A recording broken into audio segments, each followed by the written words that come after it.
A woman lies on her bed, no husband beside her, no arm to lean on, no voice asking how her day went. And society looks at her and says something is wrong. But heaven looks at her and says something is being formed. Please hear me with the ears of the Spirit. Loneliness is not always a curse. Sometimes it is an altar. Sometimes God removes noise so he can speak clearly.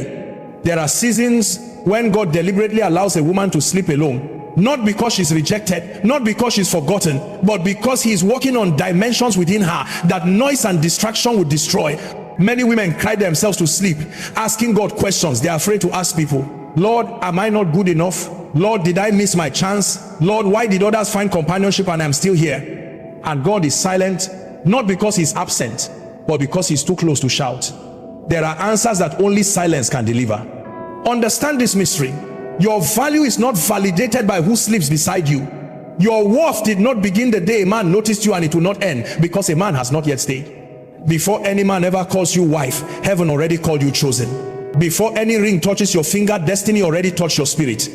A woman who sleeps alone learns things that many married people never learn. She learns how to confront her own thoughts without escape. She learns how to pray when there is no one to comfort her. She learns how to hear God when emotions are loud. She learns how to stand when there is no shoulder to lean on. And these lessons, as painful as they are expensive.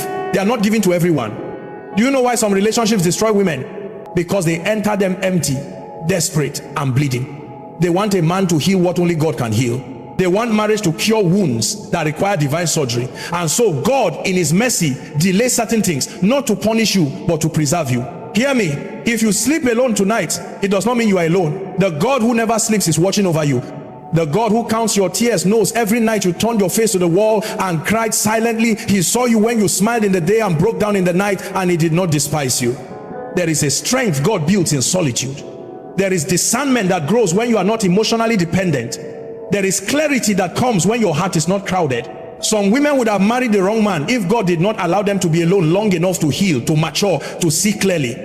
Do not rush your season because of pressure. Do not accept less because you are tired of waiting. Loneliness is painful, yes, but wrong companionship is destructive. One breaks the heart slowly, the other shatters destiny. And God loves your destiny too much to hand it over cheaply. There are women listening to me who think their nights are wasted. No, those nights are prayer rooms. Those tears are seeds.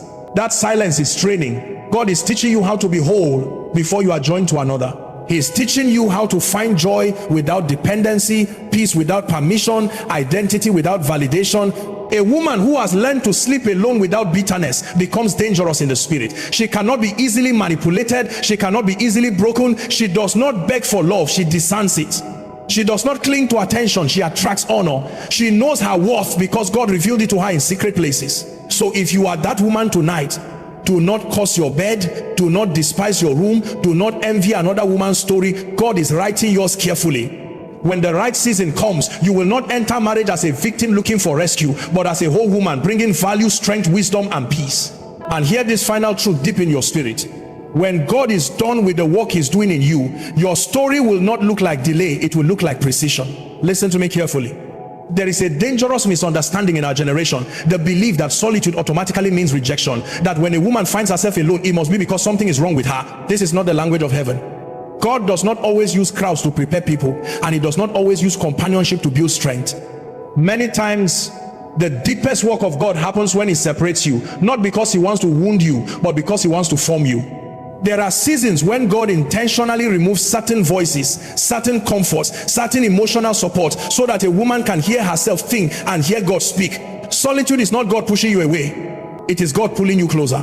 It is in isolation that God reveals identity.